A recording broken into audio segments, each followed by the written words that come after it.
AICC में आप सभी के समक्ष छत्तीसगढ़ के एक ज्वलंत विषय को लेकर पीसी कर रहा हूं।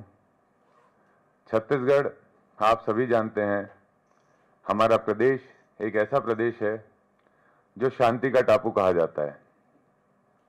इस प्रदेश में लोग बहुत ही प्यार से, अपनेपन से रहते हैं।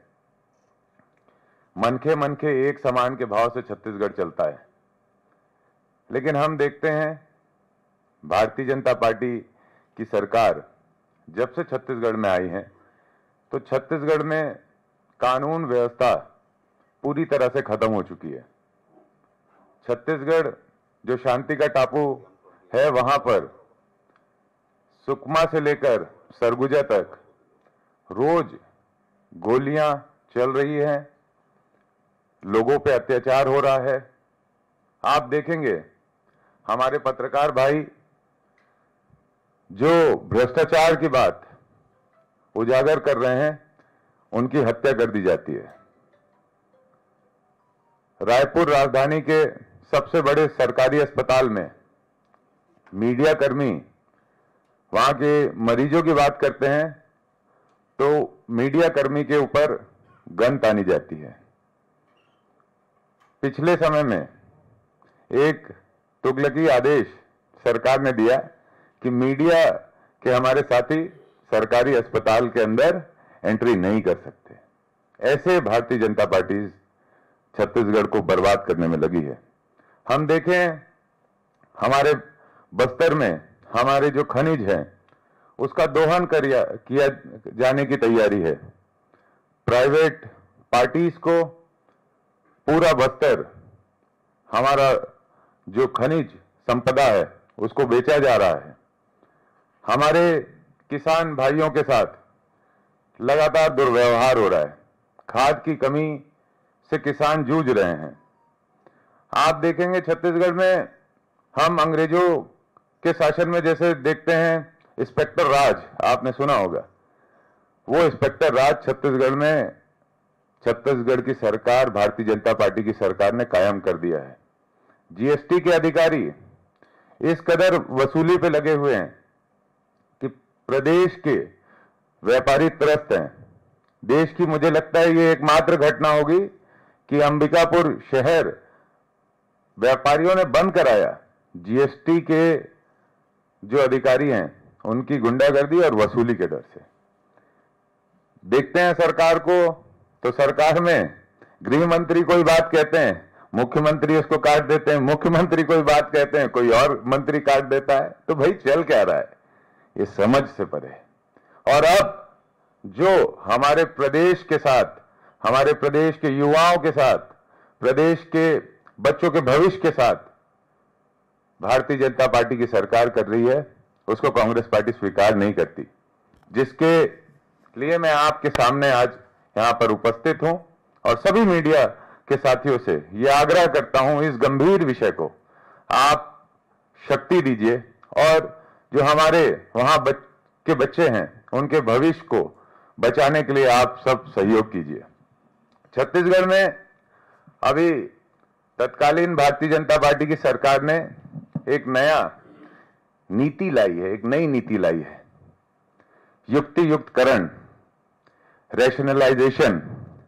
युक्ति युक्तकरण के माध्यम से लगभग 10,643 स्कूलों को बंद किया गया है और ये 10,643 स्कूलों के बंद होने से लगभग 45,000 शिक्षकों का जो पद है वो पूरी तरह समाप्त हो जाएगा।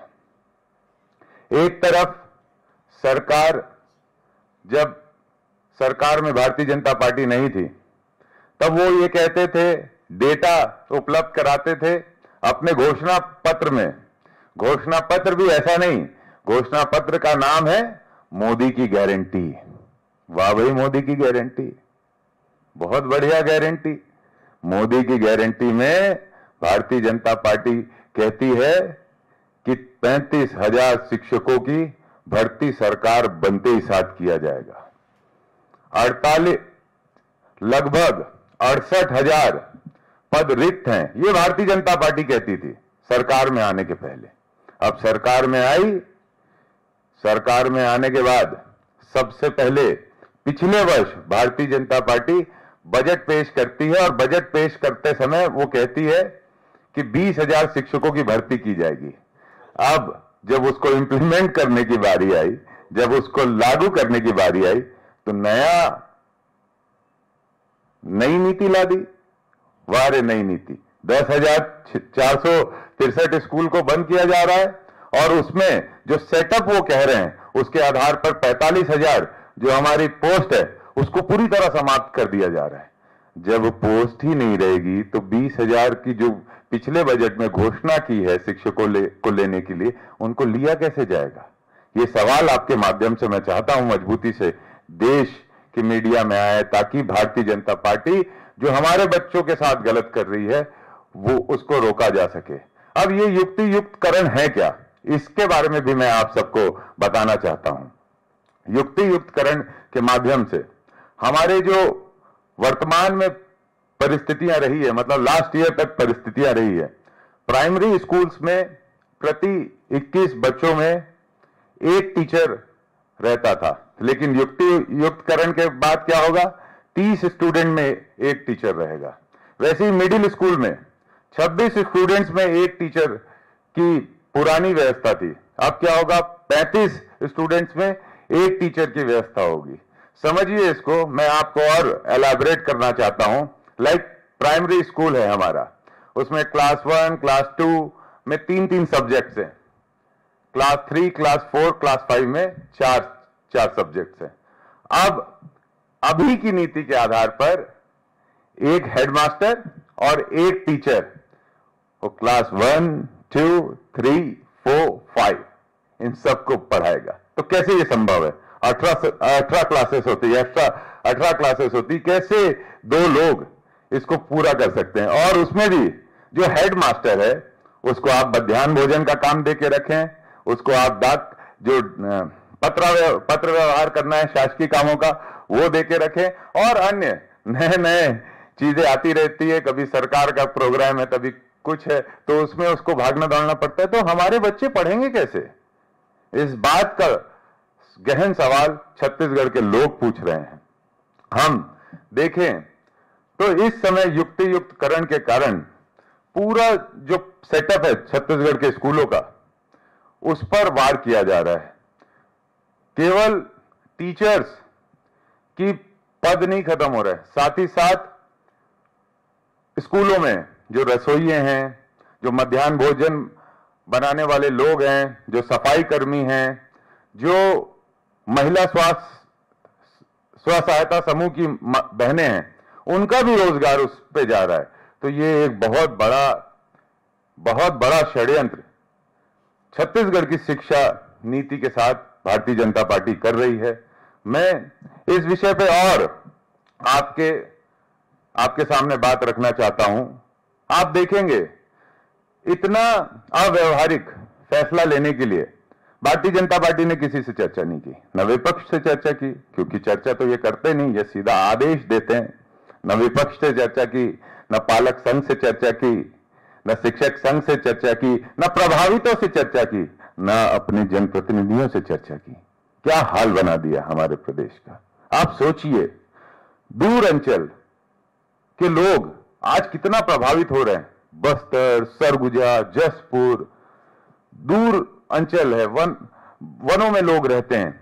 जो बच्चे अपने मोहल्ला टोला में स्कूल जाते थे, और स्कूल जाते थे इस भाव के साथ जाते थे कि हम लोगों ने, क्योंकि कांग्रेस ने हमेशा प्रमोट किया है शिक्षा को, प्राइमरी स्कूल्स पूरे देश भर में बड़े नंबर्स पे हम लोगों ने खोले हैं। उन प्राइमरी स्कूल में बच्चे जाके पढ़ सकते थे, मध्याह्न भोजन ले सकते थे। अब वो प्राइमरी स्कूल को खत्म कर दिया गया है। तो ये दूर अंचल के हमारे जो बच्चे हैं वो 5-5, 6-6, 7-7 किलोमीटर दूर कैसे जाएंगे पढ़ने? ये बड़ा सवाल है जिसको सरकार कहीं ना कहीं कोई इस पे जवाब नहीं दे रही है। और जब हम सवाल कर रहे हैं तो ये कहते हैं कि हम मर्जिंग कर रहे हैं।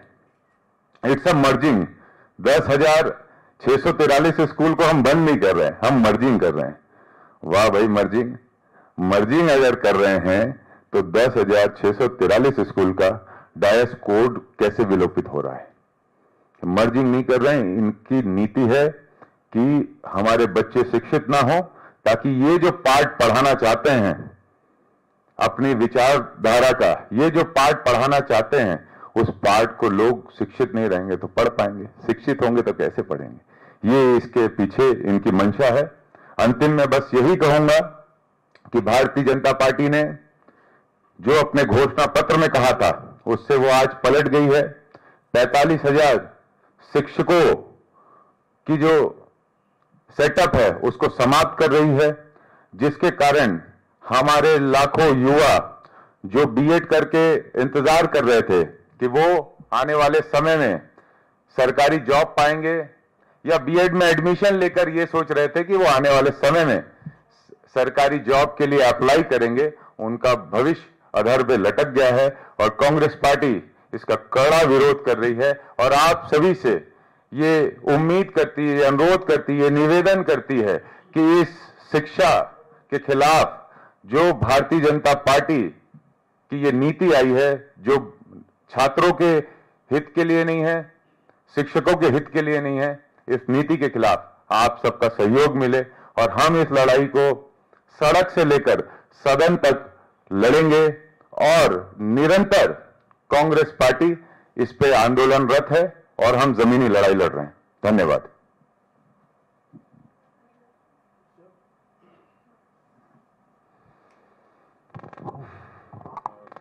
सर, मेरा नाम पवन मिश्रा है, मैं न्यूज़ 24 से हूँ। जी सर, नमस्कार। आपने सर कानून व्यवस्था के बारे में लंबा चर्चा किया। इसमें एक ऑपरेशन ब्लैक फॉरेस्ट छत्तीसगढ़ में चल रहा है, सीआरपीएफ और लोकल पुलिस के द्वारा, और लगातार चल रहा है।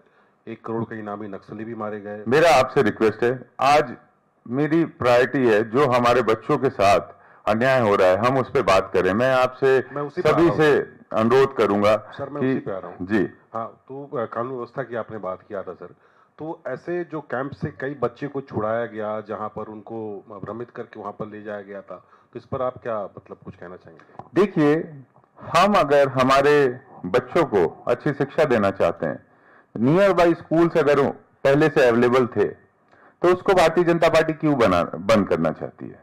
अगर वो शिक्षित भारत की कल्पना करती है, तो जब हम देखते हैं बस्तर या छत्तीसगढ़ में कई ऐसे जगह हैं जहां पर हम पोलिंग बूथ के लिए हेलीकॉप्टर से हमारे जो पोलिंग की टीम है उसको जाना पड़ता है, इतने दूर अंचल में भी लोग रहते हैं। तो ऐसी स्थिति में हम कैसे बच्चों के स्कूल को बंद करेंगे? और ये नीति निश्चित रूप से छत्तीसगढ़ के बच्चों के भविष्य के लिए खतरनाक है, जिसको भारतीय जनता पार्टी को वापस लेना चाहिए।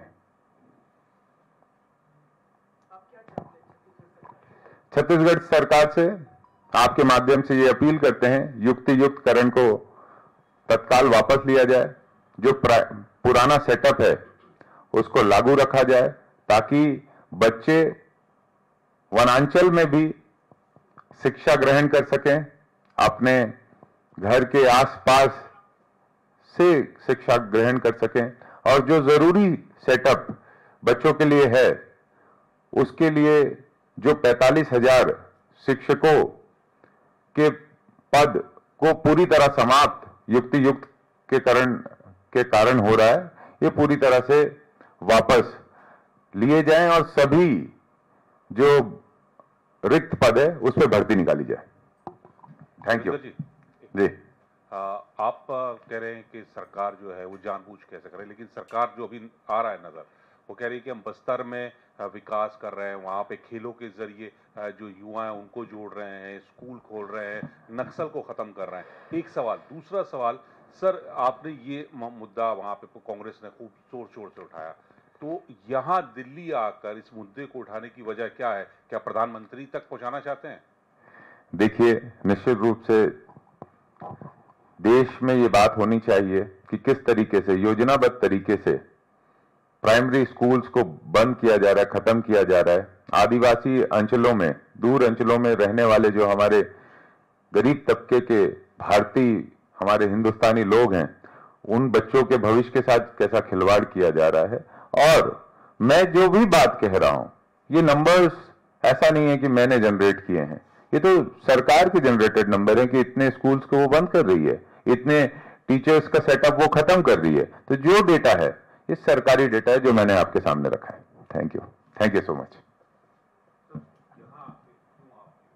मैंने इसका आपको जवाब दिया इसका कि देश को जानना चाहिए और देश में चर्चा होगी तो निश्चित रूप से जब किसी भी प्रदेश में अगर कोई अन्याय हो रहा है, बच्चों के भविष्य के खिलाफ अन्याय हो रहा है, भारतीय जनता पार्टी तानाशाही रवैया अपना रही है, तो निश्चित रूप से इसकी चर्चा देश में होनी चाहिए। और देश में चर्चा होगी तो निश्चित रूप से भारतीय जनता पार्टी, चूंकि अभी यू टर्न सरकार हो गई है, हम ये कहेंगे, राहुल जी कोई बात कहते हैं तो नरेंद्र मोदी साहब थोड़े दिन तो उस पर लड़ते हैं, फिर यू टर्न कर लेते हैं। तो इस मामले में भी देश की कांग्रेस के दबाव में भारतीय जनता पार्टी को यू टर्न लेना पड़ेगा। वैसे भी मैं तो वैसे बहुत युवा कार्यकर्ता हूं पार्टी का, लेकिन ये बात तो आप सबके सामने है कि नरेंद्र सरेंडर हो जाते हैं दबाव में। धन्यवाद।